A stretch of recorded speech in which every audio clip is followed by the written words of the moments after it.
Hello everyone, so this is Ayush Tiwari from NIT Hyderabad and this is the second most demanded video from me after my JEE journey video. Uh, सब लोग पूछ रहे हैं कि आपकी paper attempting strategy क्या थी। सो देखो मेरा एज सच कुछ पेपर अटेम्प्टिंग स्ट्रैटेजी थी नहीं। मेरा देखो ये था कि मुझे क्लियर था कि मुझे मैथ्स अटेम्प्ट नहीं करना है। मुझे पहले फिजिक्स केमिस्ट्री में पूरा अटेम्प्ट करना है। मैंने कुछ चीज़ें सीखी थी अपने प्रीवियस अटेम्प्ट से जब मैंने 12th फीडिंग में दिया था कि कभी भी मैथ्स से स्टार्ट नहीं करना चाहिए मेरे रिस्पेक्ट में, क्योंकि मेरी मैथ्स अच्छी नहीं थी। तो अगर तुम देख रहे हो तो तुम्हारा जो सब्जेक्ट सबसे वीक हो उससे स्टार्ट मत करना।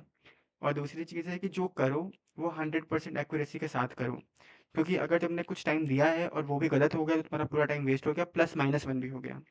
ये चीज़ बहुत इंपॉर्टेंट है। दूसरी चीज़ ये है कि प्रैक्टिस करो, क्योंकि प्रैक्टिस करने से क्या होगा, तुम क्वेश्चन देख के समझ जाओगे कि ये तुम्हारे लेवल का क्वेश्चन है या नहीं है। मेरी क्या था, 12th पेयरिंग में प्रैक्टिस नहीं थी तो मैं देख के समझ नहीं पा रहा था कि ये मेरे लेवल का क्वेश्चन है कि नहीं है। वो मुझे पता चलता था जब मैं सॉल्व करने बैठता था, मुझसे सॉल्व नहीं होता था, तो इसमें बहुत ज़्यादा टाइम वेस्ट होता है। और इसमें ना कभी कभी ना लोग फ्रस्ट्रेट होकर कुछ भी टिक मार आते हैं जिससे उनका -1 हो जाता है। तो ये बहुत गलत चीज़ है। ठीक है, ये सब मैंने नोटिस किया था अपने अंदर कि ये सब मेरी मिस्टेक्स हैं। इनको मैंने ड्रॉप ईयर में सुधारा, क्योंकि मैंने बहुत सारे पीवाई की प्रैक्टिस कर लिया। तो मैं क्वेश्चन को देख के जान जाता था कि वो मेरे लेवल का है कि नहीं है। दूसरी चीज़, मैंने मैथ्स से एकदम स्टार्ट नहीं करा। तो एक चीज़ जो मुझे बहुत हेल्प करा था, क्योंकि मेरा टारगेट 150 के आसपास का था, और that's why I am confident कि मैं ले आऊँगा, फिजिक्स केमिस्ट्री से ले आऊँगा। सो एक बहुत इंपॉर्टेंट चीज़ है ना कि जो तुम्हें कॉन्फिडेंस बूस्ट देगा। तुम्हें ना लोग ऐसा सोचते हैं कि अच्छा मुझे इतना चाहिए तो मुझे 20 क्वेश्चन अटेम्प्ट करने हैं फिजिक्स में, 20 क्वेश्चन अटेम्प्ट करने हैं केमिस्ट्री में। ये बहुत ही ज़्यादा गलत है साइकोलॉजिकली।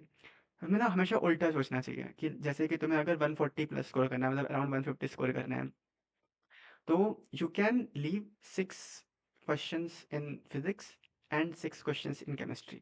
ठीक है, इस तरीके से सोचो कि तुम 6 क्वेश्चन छोड़ सकते हो। तुम अगर 6 क्वेश्चन छोड़ दे रहे हो तब भी तुम्हारे अच्छे मार्क्स आ जाएंगे, मतलब 140 की प्लस चला जाएगा। ठीक है, और अगर तुम 6 क्वेश्चन उसमें भी छोड़ दे रहे हो केमिस्ट्री में, तब भी तुम्हारा 140 से प्लस चला जाएगा। इस तरीके से माइंडसेट रखो अपना। या फिर तुम ये सोच सकते हो अगर तुम्हारा 4 क्वेश्चन या 5 क्वेश्चन गलत भी हो जा रहे हैं दोनों में, तब भी तुम्हारा 140 से प्लस चला जाएगा। मेरा टारगेट क्योंकि 150 था तो मैं ऐसे ही सोचता, मतलब मेरा प्लान यही था कि मैं 6 क्वेश्चन छोड़ सकता हूँ फिजिक्स में और 6 क्वेश्चन छोड़ सकता हूँ केमिस्ट्री में, तब भी मैं 95 के आसपास परसेंटाइल ले आऊँगा अप्रॉक्सीमेटली। बाकी तो मतलब लक बेस्ड है कि शिफ्ट कैसी आती है। तो जब मैं एग्ज़ाम अटेम्प्ट कर रहा था ना, तो उसमें बहुत बार ऐसा हुआ था कि मतलब जब मैंने फिज़िक्स अटेम्प्ट करना शुरू किया, तो मुझे दिख रहा था कि मुझे सिर्फ़ 3 या 4 ही क्वेश्चन नहीं आते हैं, और मेरे टारगेट के अकॉर्डिंग मैं 6 क्वेश्चन छोड़ सकता था। तो वो सब बहुत मैटर करता है, जो छोटी-छोटी एक्सपेक्टेशंस तुम्हारी जो पूरी हो जाती है ना एग्ज़ाम के बीच में, वो सब बहुत मैटर करता है। ओके? सो तुम ऐसे ही पूरा प्लानिंग करके जाओ। ये सब मत देख के जाओ तुम्हें देखो देखो 2 तरह के लोग होते हैं। एक होते हैं टॉपर लोग। अगर यू आर अ टॉपर, तुम्हें सब कुछ अच्छे से आता है, तो तुम्हें ये वीडियो देखने की भी ज़रूरत नहीं है, क्योंकि तुम्हारे लिए पेपर टेम्प्टिंग स्ट्रैटेजी नहीं बना है। तो तुम शुरू करोगे, तुम तीनों में ही खत्म कर दोगे। मैं सिर्फ़ उनसे बात कर रहा हूँ कि जो मुझसे रिलेट कर पा रहे हैं, जो नहीं है टॉपर ऑब्वियसली। सो तुम्हें थोड़ा-सा ना माइंड गेम खेलना है। बाकी टॉपर टॉपर इसलिए होता है क्योंकि वो कॉन्फिडेंट होता है अपने ऊपर। ये मैंने नोटिस करा है यहाँ पे आके। ठीक है, तो जो भी टॉपर है वो कॉन्फिडेंट है। अगर तुम कॉन्फिडेंट बनना सीख गए तो तुम टॉपर हो गए। और कॉन्फिडेंस लाना कोई बड़ी बात नहीं होती है, तुम्हें बस अपने ऊपर भरोसा करना आना चाहिए। अपने ऊपर भरोसा तभी होगा जब तुम ऐसी स्ट्रेटजीज बनाओगे जो तुम्हारे लिए सही है, तुम किसी और को देख के नहीं बना रहे हो, तुम अपने कैपेबिलिटी के हिसाब से बना रहे हो। तुम कुछ ऐसा टारगेट सेट नहीं कर रहे हो जो जो तुम नहीं अचीव कर सकते।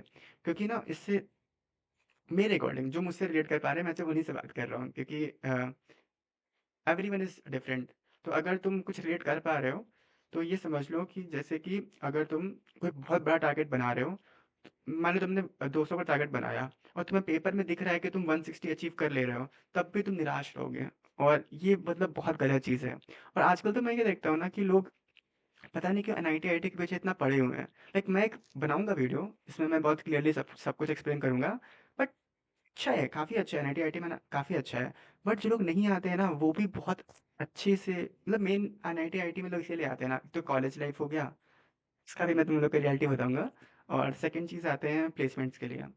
तो दोनों ही कहीं और भी अचीवेबल है, किसी और कॉलेज में भी जाओगे तो तुम सब कुछ अचीव कर सकते हो, उसमें कोई ऐसा कुछ बहुत बड़ी बात नहीं है। मैं तुमको रियल एग्जांपल दूंगा अपने अपने फ्रेंड्स का। सो इसमें तो इतना ही था, पेपर अटेम्प्टिंग स्ट्रेटजी सिर्फ इतनी ही है। और हाँ, कुछ चीज़ें थी जैसे कि लोगों ने कहा था कि माइक में प्रॉब्लम है, आई नो मेरे माइक में प्रॉब्लम है क्योंकि मैं ऐसा कोई फुल फ्लेज यूट्यूबर नहीं हूँ, तो मेरे पास ऐसा कोई माइक था नहीं। मैंने ऑर्डर किया है, टाइम लगेगा आने में, जब आ जाएगा तो उसी से बनाऊँगा। दूसरी चीज़ ये है कि हाँ, जो मेरा ओप्पो का कॉल वाला फीचर है, वो एक्टिव नहीं रहता है। जैसे ही उसमें 4 या 5 कॉल बुक हो जाते हैं ऑन अ पर्टिकुलर डे, तो वो ऑफ हो जाएगा। ऑफ हो जाएगा तो तुम्हें 1 दिन बाद ट्राई करना पड़ेगा। ठीक है? क्योंकि मेरे पास सिर्फ़ मैं दिन का 2 घंटा ही दे सकता हूँ। तो मैं ऐसे अनलिमिटेड मतलब अनलिमिटेड नहीं ले सकता लोगों का कॉल, क्योंकि मुझे बात भी करनी होती है उनसे। सो अगर तुम्हारा नहीं हो पा रहा है तो तुम नेक्स्ट डे ट्राई करना, तुम्हारा हो जाएगा वो का कॉल। ठीक है?